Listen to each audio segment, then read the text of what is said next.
Hey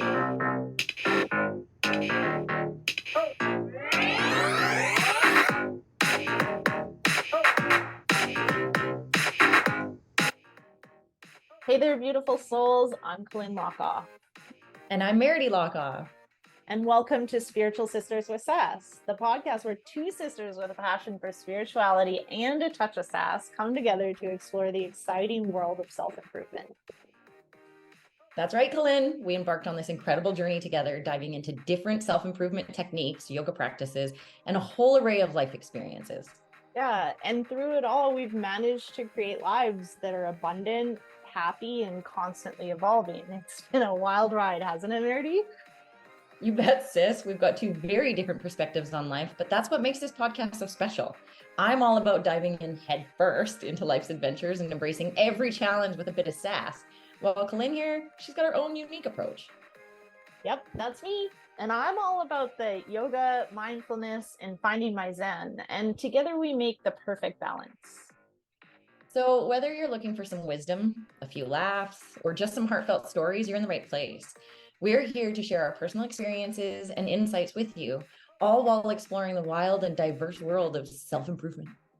So grab your headphones and get ready for a fantastic journey with us. Spiritual Sisters with Sass is here to uplift, inspire, and keep it real. Thanks for tuning in, lovely listeners. Let's dive in. Spirit and sass. Here we go.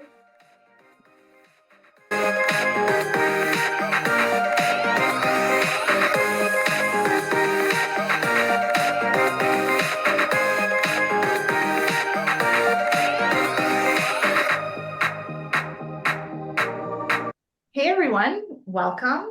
Today we are joined by our guest, Susan Hensley, who's joining us from Texas. Austin, Texas, and here to share. Actually, I love all of the practices that you are here to share. So why don't I just put it over to you? So would you let our viewers know who you are and why are you here today? oh my, are those not like quintessential life questions? So I'm going to jump in very, very narrowly and here to share how important I've found it, like in my own life. I feel like we share what we find meaningful. It's part of what we're here to do. How important I have found play and creativity to really tapping into, I'm going to use soul because Spiritual Sisters with Sass, authentic wisdom. And on a very practical side, I worked a lot of years in a big corporate job, really freeing me from perfectionism and from expectations and what that's like. So I'm thinking during the course of this conversation, we'll flow in and out of that. That if I want to offer anything, it's to any listeners who are looking for fun ways. I can be a very serious person. So when I got into meditation, it's like, and I love it. And it's great. It's good for who I am at this point in my life, in this lifetime, to have play. And I found there's a lot of other people that resonate with when we can shoot over into play, it can really fuel creativity. So I'm hoping we talk about how to do that and how you guys respond to that and how you respond to shedding expectations and thinking about success scripts that we're given when we're young. But that's what I've been talking about. It's what my book is about. Tell us about your book, Yeah. if you could. Yeah. So book is all about art journaling, but it is not about becoming an artist. So I need to be super clear. It's about tapping into that 5-year-old artist and using color crayons, messy paint, collage to once again process. It depends where you are. It starts with play, but then it can really help you process difficult emotions when you don't sort of have the words or when you're struggling with I have all this. Why do I feel so bad? Because you can look at what works in your life and you can talk yourself out of a lot of your feelings too quickly, right? I think it's helpful to reframe. I really do. And I think different perspectives get us unstuck from rigid thought patterns. But when you're playing with art and when you're playing with color, I found it's a really safe space and safe container for all those shades, for how much contrast we have in life and how okay it is to be both things, to be both angry or sad and grateful or connected, right? To be lonely and feel love, right? We're not just one thing. And I think we spend a lot of time getting messages that are too one-noted and one thread. And playing with art, once again, I'm talking plain, scribbling, collage, finger painting, messy watercolor, make space for all of that. And I found that in the people I work with. So the book called Art for Your Sanity, how to use this process to manage chaos and unleash joy is really about trying to get to joy. However you do that, it's about, we all deserve it. I think we're put on this earth to experience joy. And this is a path I have found, and some of the folks I've worked with have found that helps. I love love this. that. I am not an artsy person at all. So you say that, and I'm like, I can't even imagine trying to like just scribble. But even in the last year, I have had some experiences with people who, like, I had a psychic, and she said, I'm not going to look at you because I scribble. And she literally like showed me her book, and it was just like circles. She just sat there and she was like, oh, I just got, and all because she was drawing. It opened her up to hear more Yes. things. So it's super interesting.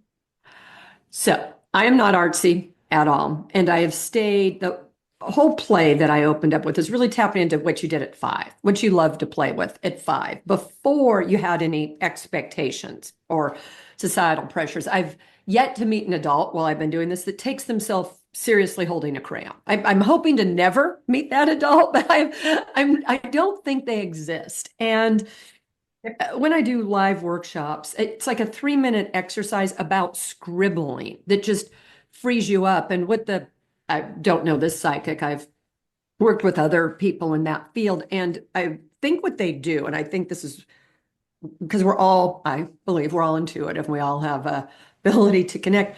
When you are using somatically circles, scribbling, color, it really helps to quiet that aspect of our minds. This is the sciencey part, that the left brain, opening up the right side and opening yourself up to messages and intuition that may be there. And I'm guessing she was using that as a way to start channeling or receiving.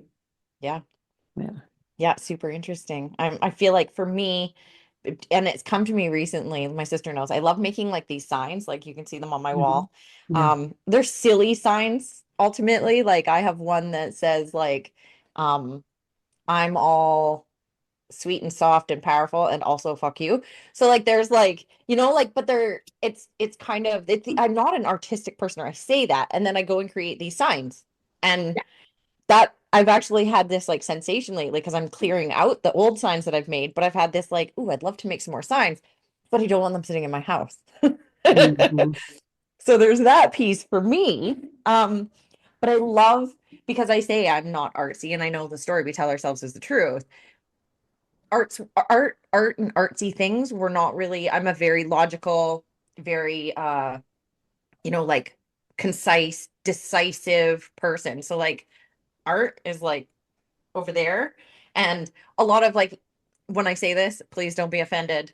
When I work with artsy people, like really creative social media type people and things like that, I find they go so far to the right that like my left brain is like, yo, let me pull you back over here. So I find that there's like that piece inside my mind where I'm like, the freedom that artsy people have, I'm a little jealous of, because I know a few people, and like, yeah, sure, they'll make an appointment, but the appointment's not really that important to them. Whereas to me, if I miss an appointment, like I almost have like anxiety about, oh my God, I let someone down. Oh, I can't believe I wasted their time. You know what I mean? Whereas like artsy people are just so flowy and free. So I see how like art and allowing yourself to like open yourself is such a lovely experience. And I feel like we all need to do a bit more of it. Everything you said And the way you described yourself and that left brain and the anxiety and the pressure to not disappoint is actually who this book is for. It is me. I resembled all of that and more. And the reason it works is that the hyper functioning, I'm not going to let you down. I'm aware of expectations. I'm aware of commitments. I manage clutter. I'm not these things. That permission to play, when you free yourself for just a short period of time from the rules, because you're not going to free yourself forever for the rules. That's no fun, right? It's like, nah. But you say for 10 minutes, I'm going to do this. So you put your structure, and this is what I found really helpful. You put it, I teach it and do workshops with the constraint, and that makes people feel safe. It's held in a container. It's like 3 minutes. Literally, it's 3 minutes. The piece of paper is a 5 by 7. 3 minutes, 2 crayons, go fill the paper. I've had people walk up to me, and it struck me as such an emotional statement, very lovely, friendly woman, accomplished. She walked up to me. She's probably about 50. And she had just done that first 3 minute exercise. She goes, I don't know when. She goes, I cannot think of when in my adult life I have not followed a rule. And that 3 minutes, she goes, that was so freeing. There's always a rule. And it really, I mean, it made me sad. I feel that here because it showed me how much giving ourselves any permission. I mean, 3 minutes, 2 crayons, like a little piece of paper to scribble on. And yet it touched her. That just says like our souls are craving. Begging. Yes. I feel that. I feel that because I even like I don't know how many times I've seen the same because for me the universe shows me a lot of things, sometimes whispers, sometimes punches me in the forehead. And I've seen a lot of things recently. You're the punch in the forehead because the things I've seen recently are like, you take life too seriously, Merity. You need to enjoy more, Merity. I mean, this time of year makes it so that I get very serious because the work I'm doing is very serious, but I'm seeing like, you need to have more fun. You need to laugh more. You need to stop taking everything so seriously. Enjoy life, all of these things. And if I'm going to let myself down in any way, then I start freaking out. But like everything's telling me I need to start playing more. And when I start to, I'm starting to see that like as I'm hearing this, and then there's other things that are kind of falling apart that I don't need to stress about it because right now in this moment, I probably need to have some more fun and laugh a little more. Yeah. I think it gives us capacity. It's like flying on the plane. They're like, put your oxygen mask on first. If you have a lot of responsibility and you do this, I think there's something we owe to ourselves that we can't get our heads around. Like I said, I'm talking 10 minutes, right? I mean, that's where I start because that's where I found people need to be met who are describing what you described is where I needed to be met. And when you start to water that, to nourish that little bit, it really does help extend your resilience. One, it reminds you how resilient you are. I mean, nothing sort of shows that, but you're resilient and you start to nourish that creativity and it flows better in other places. When you're going, as much as you're trying to be in the right headspace of whatever it is, generosity, you can get in the back of your mind, you can start to feel, cranky, put out, whatever it is. I don't want to put words in your mouth. That's how I feel like for me, or I'm doing all this and, I'm serious. And it's really nourishing as much as I love a good spa treatment, I think self-care has gotten a funny rap. I mean, I'm talking about really deeply doing something to refuel your soul. Yeah. And you know what, for me, I think probably, and this is me and my sister send reels about this back and forth constantly. It's like those two guys from the car show that are always like, we got kidnapped by robbers, but we got kicked out because my sister farted. And, I see those reels and like literally it's like our life. And it brings me back to that because when we're together, we can literally start laughing over nothing. And then our husband's like, what are you guys laughing about? And we're like, hey, we don't even know anymore. Yeah. And so for me, for my bucket filling is those times with my sister, my children, and my best friends. Like for the people to surround me and I laugh my guts out like that and find stupidity into everything and, being a little bit absurd and ridiculous, is how I fill my bucket. But Yeah. also I found when I was making my signs, I just felt fulfilled, even when they didn't sell. Like it is what it is, but I enjoyed myself while I was doing it. I think in those moments I was taking a minute to not take life so seriously. Well, the very nature of your sign, I'm not wearing glasses, so I can't read what's behind you. So I'm sorry if it's like super obvious. Um, is creative. It's a joke. It taps into that sense, that portion of you that needs laughter, that craves it, and we all do. And it once again, it helps you. So you were doing, something incredibly creative. You were doing it with words and signs and contrast and humor, right? That's Mm, play. yes. I mean, Lynn, what do you do for play? are Right. you? Lynn, Yeah. I'm Oh. talking to you. What do you do for play? Because you haven't spoken up much. Yeah, well, what's really coming up for me is the fact that like I talk all the time about how modern day society really has brought us up into our heads all the time. And Susan, you're probably aware of the book The Artist's Way. Oh, yeah. Right? So here's a book that literally tells people you need to journal every day for a certain amount of time. You need to take yourself out on art dates. Like it's really tapping into getting out of your head and getting into your body. And one of the like a quote I always go back to is the fact that we are not humans here having a spiritual experience. Rather, we're spirits here having a human experience. And yet we seem to forget and then go up here into our head and then identify as our thoughts, which is why talk therapy alone is not enough. And it's been proven now, trauma informed teachings say, great, do the talk therapy. That's awesome. And it's just not enough. You need to move your body. You need to tap into your creativity because your creativity is the spiritual that's housed within the physical. And here we are. So, how can we manifest? The only way we manifest is our physical bodies. And so to get out of here, that's like, you suck, you're stupid, and then, but that person sucks too. And then I go and I make up my stories to my therapist, and then I'm right, or I'm really wrong. And then go home now, and I'll see you next week. Wait, To you're talk about talking the same about, shit again, because I still yeah, haven't moved it out of my body. exactly. So Some of what my somatic stuff has been the biggest Yeah. change for me. So I understand what you're saying here. 100%, 100%. That's exactly what I feel like you're preaching is somatic therapy. It's like, Yeah. get out.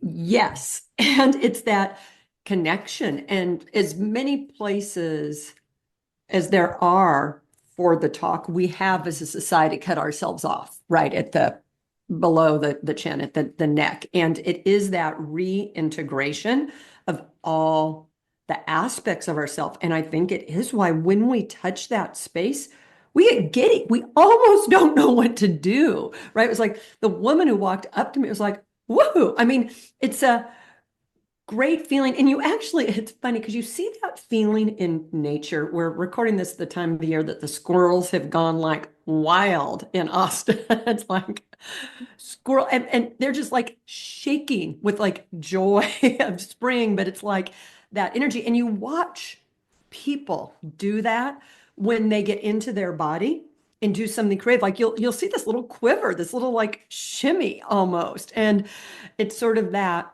reminder, yes, we're part of what's happening here. We're not just this head that's being taken different places. Yeah. I find this so interesting because Lynn and I, before you hopped on, Lynn and I were having a conversation. I'm doing some personal growth work. I feel like it's always happening. Yeah. Never a break. And then we usually talk multiple times throughout the week, and then we have our weekly podcast or bi-weekly podcast, but we make sure that like we meet every week. It's really busy for me. So we haven't been doing that so much. So we were having like a personal growth session before you hopped on, we'll say. And in it like there's this piece that I'm really trying to figure out within myself with this. So there's a situation we're dealing with, and she's really good at like for the most part, neutralizing herself and kind of being like, okay, so this is what I see on your side and this is what I see on this side and all these things. Now, when I start getting into this and we start working on it, I feel like that's when I almost take it too seriously. Like we're having this conversation and I'm almost getting pissed off because I'm not getting whatever it is that she's trying to lay down. And I feel like maybe in those moments, like that's where for sure I know I need to like chill out. So if you guys are anything like me, A type, very logical, very rational, very decisive, very routine, you need to get out of that. Because even now, as you're telling me this, I'm like, okay, I'm gonna schedule. Mhm. The fuck, Meredith, you're not Mhm. scheduling if it's freedom. Yeah. So it's I know and I see it because it keeps coming up in my life. I don't have to take everything so seriously. And I feel like this place of like my own personal growth, I take so seriously. Like I feel like nobody else takes it. Like I'm way up here. Like I'm so gonna fix this fuck problem. And where I need to be like, cool. So also everyone's experiences is their own. Yeah. And right. And so like your experience is yours. I'm allowed to own it. I'm allowed to not own it. I literally am allowed to do anything I want in this moment. And in that, I'm also realizing that when I choose my decision in that moment, it's no one else's fucking business. Like it's not Lynn's business. It's not anyone else who's involved's business how I choose to move through these moments and have more fun with them because I get so serious, so logical, so type A in these moments that I think that stunts me in a lot of ways Yeah. because I'm so stuck in it. Whereas I feel like this my journal is going to change a little bit. There's going to be like page of writing, page of scribbles. Yeah. You know what I mean? Like just because I need to ease up. Yeah. You need, because what I'm hearing, don't know if it's right or wrong, so push back. Because being driven has worked and being driven has made you feel safe, and that's a sense of control. The easing up needs to be done in a way that you feel safe. It feels like you're really toggling with getting it right. I've done a lot of therapy. I know what it's like to want to fix and do things. And I mentioned meditation, learning the art of non-attachment. It's hard. Art or play helps you let loose of attachment, because intellectually you can hear it. I think you actually have a Buddha sitting behind you. I can't, once Yeah, again. there's I'm a gonna- couple of them in there. Okay, I'm going to put on the glasses. But I mean, core principle, non-attachment. I'm just going to Yep. dive in there and hope folks listening understand that's a core principle. I go to a modern Buddhist society here, but we can sit on our pillow and listen to our breath and be non-attached. And then you realize you get attached, you get attached, you get attached. What play does is a complement. Once again, hard to take yourself seriously with crayons. And if you do strive so hard, and I see that, constrain it. It's 10 minutes of play, of mess, of screaming, of whatever you need to do to move that energy through your body. Big fan of screaming. I mean, I'll just tell you, because there are moments, I've also used my art journal. I do little lightning bolts and screaming faces with swear words. It feels so good. To just get that, because it's bottling up, it's bottling up, it's bottling up. And then when you put it on a page or you scream into a pillow or whatever you do, it's not as scary as you somehow think it is to release it. But finding that the release is so, I just keep coming back to the words. It's like liberating. It's like finding truth when you can release it. Yeah. I find it so interesting because like, because the way my brain works, the thing that I'm doing already is like picking the two crayon colors and trying to figure out how they look the best. Tell me that's not limiting my freedom. Like, Yeah. I'm going to go buy some crayons from the dollar store because there are no crayons in my house. Yeah. And then I'm going to close my eyes and I'm going to pick a freaking couple of Yeah. crayon colors. And then I'm going to close my eyes and I'm going to make a big old mess because I am already picturing how to make this page look pretty when that is not the point of this. So I hope that the listeners understand that like there's people like me who are a little, I don't want to say uptight because I'm not uptight, but like I'm a little Yeah. structured. Yeah. The structure makes me feel super safe. Whereas Lynn's a little more like freedom and she'll go with it. She's structured, but and militant even. But like I feel like where we have these routines that people would call us militant in, she's got a little more freedom in what she does, whereas I'm like very logical and like I said, very like it's very set out. So for me, I hope that people are understanding in this that like don't plan this out. This is literally about freedom, and anything structured takes away from the freedom because you're now putting boundaries and boxes around this freedom piece you've just put out, which just completely eliminates the freedom from it. Yeah. So what you said, I hope listeners grab this part. Inexpensive, dollar store. The other thing I love that you said, because once again, when we spend money or a lot of money, whatever that is, and for a crayon, it could be $5 versus $1, right? Let's be clear, it's not actual amount, it's perception. Our expectations go up because there's a voice in our head. We don't want to be wasteful. We need to be good with this. So the least expensive tools really help with freedom. So I love dollar store. The other thing you said that was brilliant, put them in a bowl, reach in, grab two. Where you can, put aside that judgment, that critic. Say, this is what this play date, you have kids, it's like, they're very much like, we teach them eventually to be nice and not be like, But if you think of where that rawness comes from, they have a good idea of what they want or don't want. They're just not always allowed to express it. So that's what you're trying to, I think, tap back into. Inexpensive crayons, grabbing two, whether you have to blindfold yourself, dump them in the bowl, because that helps to quiet, if only for a little while, the structure, the judgment. And then you see how you feel. Because I'm also a big proponent of not everything works for everyone. And so although as you're talking, I'm like, I see you, I see you, I see you. We are different, right? We have different life experiences. So you're going to have to do this if you're drawn to it in a way that works for you. Right. And that's, I think, the key for so many of these things is you don't want to trade one set of, in essence, dogma or rules for another. That's craziness. You want to find your path. And the rest of this is just a suggestion. So in the book, tell us about like what fills the pages of the book. Like, is it art suggestions? Is it journal suggestions? Is it journal prompts? Like what is art for your sanity? Okay, so the book's sort of three parts, very short with pictures.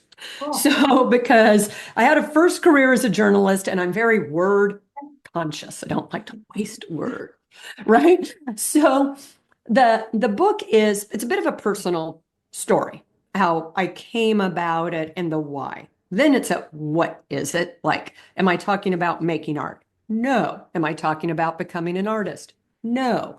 I'm talking about play, processing difficult emotions, tapping into inner wisdom. And we talk about how you do that.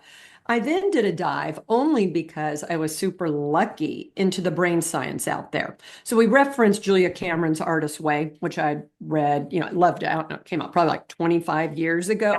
Yeah. It has stood, and she's written other subsequent ones. It stood the test of time, and it's where I started doing morning pages, quite honestly. But while I was writing this book, two really good books came out. One's more of an academic study. It's about your brain on art. And it's fantastic because it talks about the difference of being an observer and a participant in art with the big A. Music, dance, going to a gallery, creating, right? It's like everything we think of and what it does to us neurologically and psychologically. So I was able to reference this really great work as far as why do I feel so excited? It's like those Twitters, like what is really happening?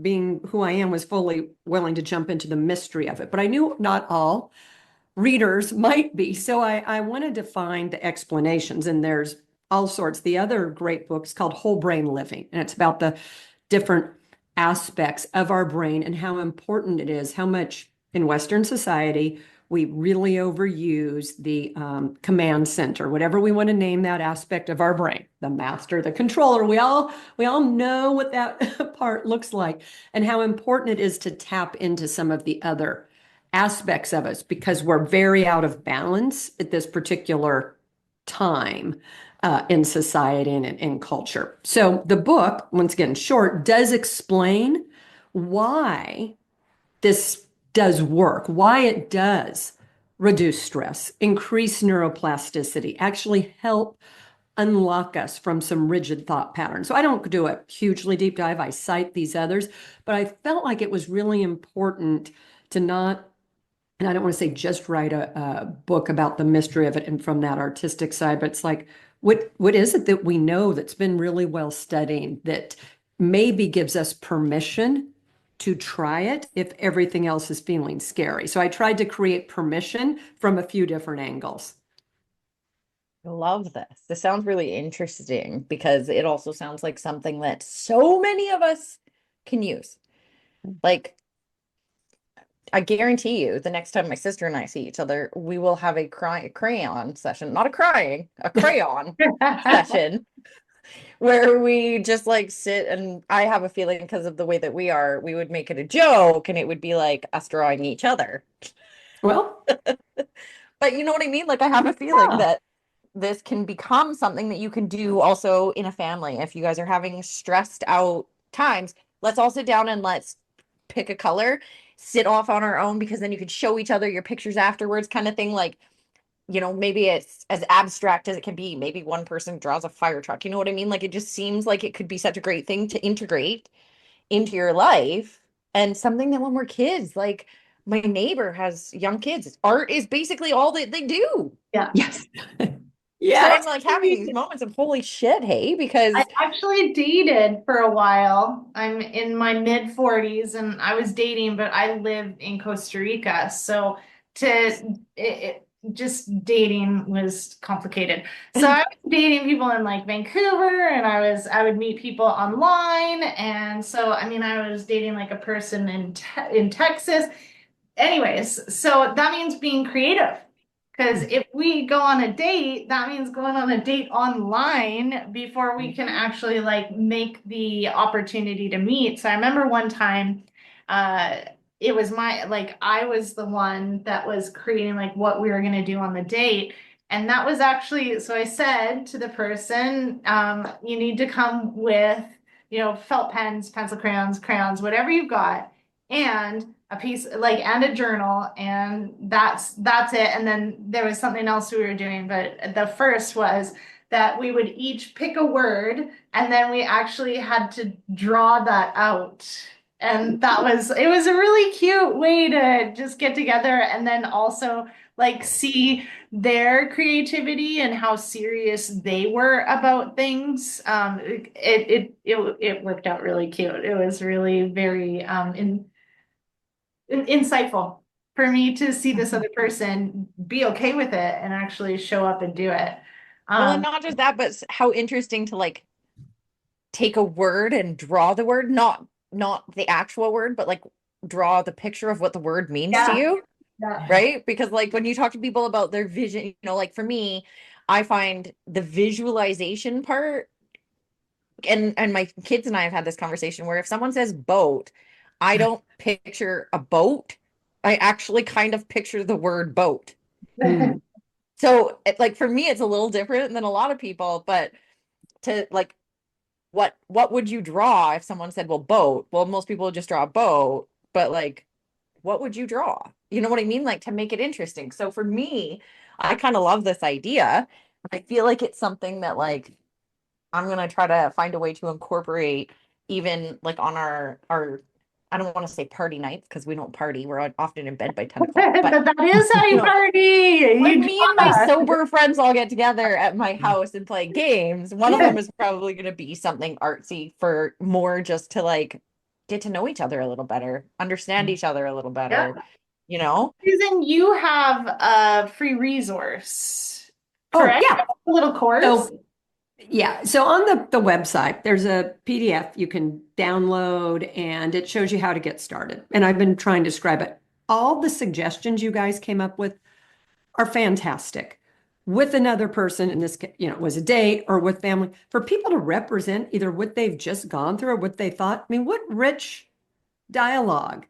And like really gets upset about the drawing. Like if you've been through something stressful, one person may draw a fire, another may, it's so symbols and color are just sort of the language of our soul. And I think it's a really interesting way to tap in. So I love what you guys have done with that. I would take your suggestion, for listeners, they're free to go to my website. So I'm not discouraging anyone from downloading the free PDF, but really you guys just came up with fabulous additions that if someone listening wants to try it and the way I've described doesn't work, that the key, that the message I'm putting out there is follow a little glimmer to some sort of play for yourself and just see how that feels. Right? I'm not attached to you doing it the way I've described. I think it can really make a difference to follow that little glimmers. And I love what you guys just came up with. Those are great, great examples of owning it, making it something that feels authentic to you. Do you Yeah, mind sharing your website? Oh, no. It's Susan, traditional spelling, SUSN dash Hensley, and that's just HENSLEY.com. And then, like I said, book information, the free PDF videos, you've got all that there. Oh, and I answer any question. Just hit the contact me if you have a Awesome. question. Awesome. I love this. This has been so great. So thank you so much for joining us, Susan. Is there anything else that you can think of that you'd like to share or a final farewell that you would like to give to our listeners? I almost just did it. It's just give yourself a little bit of time for play. Like 10 minutes. Just treat yourself to a bit of something that makes your heart sing. Awesome. Awesome. Love Thank you that. so much for joining us today, my dear. We really appreciate it. And I hope that, I know that our listeners are going to get something from this that are going to help them with their day. So thank you very much for joining us. And we will see you guys in 2 weeks. Thank you.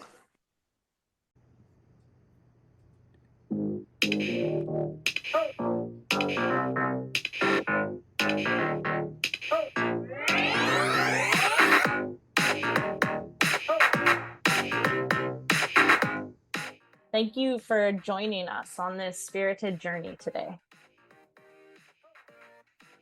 We hope you enjoyed diving into the world of self-improvement with us. Two sisters who found their own unique paths. Remember, life is a tapestry of experiences, and it's how we embrace them that makes all the difference. So whether you're on your yoga mat, exploring mindfulness, or simply navigating life's twists and turns, always keep that spirit and sass alive. We are Colin and Nerdy Lockoff, and we're here to remind you that happiness and abundance are within reach. Stay connected with us on social media and keep those questions and stories coming. We love hearing from you. Until next time, beautiful souls, keep doing the work, keep sharing your experiences, and keep living a life that's authentically you. And never forget to add a little extra sass to your day. Spirit and sass, always.